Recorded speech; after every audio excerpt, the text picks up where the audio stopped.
তৃণমূলের জেলা সভাপতি নির্বাচন বলেন এবং এই মুহূর্তে কি বলবেন জেলাবাসীর উদ্দেশ্যে?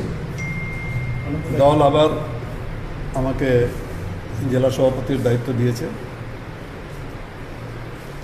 দলের আমাদের নেত্রী মাননীয় মমতা বন্দ্যোপাধ্যায় এবং আমাদের তৃণমূল কংগ্রেসের সর্বভারতীয় সাধারণ সম্পাদক অভিষেক বন্দ্যোপাধ্যায়ের প্রতি কৃতজ্ঞতা জানাচ্ছি।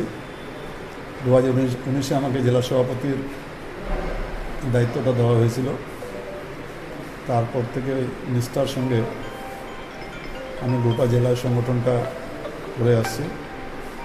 আগামী দিনে আমাদের কাছে চ্যালেঞ্জ আছে। আমাদের জেলাতে এমনি আমরা 9টার মধ্যে 8টা বিধানসভা সিটে জিতে আছি। আমাদের কালিয়াগঞ্জটাই একমাত্র তৃণমূলের এমএলএ নেই। 2026 নির্বাচনে আমাদের টার্গেটই হবে 9টার মধ্যে 9টাই জেতা। স্যার, আপনাকে জেলা সভাপতি করা হয়েছে পুনরায় এবং চেয়ারপারসন পদে হামিদুর রহমানকে করা হয়েছে চোপড়ার বিধায়ক। এই বিষয়ে কী বলবেন? না, খুব ভালো। হামিদুর রহমানের সঙ্গে এমনি আমার পার্সোনাল রিলেশন খুবই ভালো। ওরও অনেক দিনের ওরও রাজনৈতিক অভিজ্ঞতা আছে। আর এবার তো দার্জিলিং পার্লামেন্টারি কনস্টিটিউয়েন্সিতে চোপড়া বিধানসভা থেকে সবচেয়ে বেশি লিড দেওয়া হয়েছে। বলতে গেলে 1 লক্ষ ভোট মোটামুটি লিড দিয়েছে চোপড়া বিধানসভা। কিছু কম হবে হয়তো 2-4 হাজার।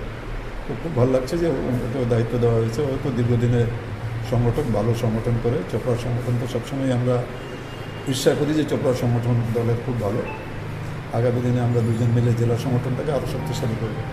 স্যার, 9টার মধ্যে 8টা সিট হচ্ছে এই মুহূর্তে তৃণমূল কংগ্রেসের দখলে রয়েছে জেলায়। সামনেই 26-এর নির্বাচন রয়েছে এবং পুনরায় আপনাকেই দায়িত্ব দেওয়া হচ্ছে। 26-এর লক্ষ্য কী রয়েছে স্যার?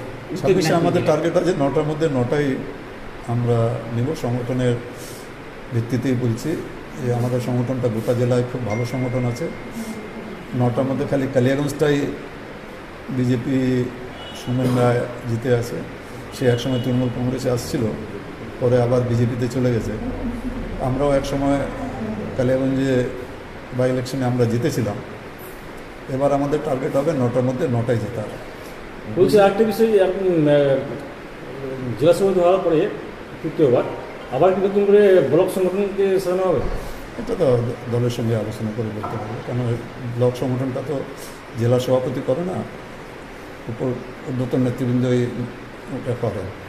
সেটাও যেটা দল আলোচনা করে করবে সেটাই থাকবে।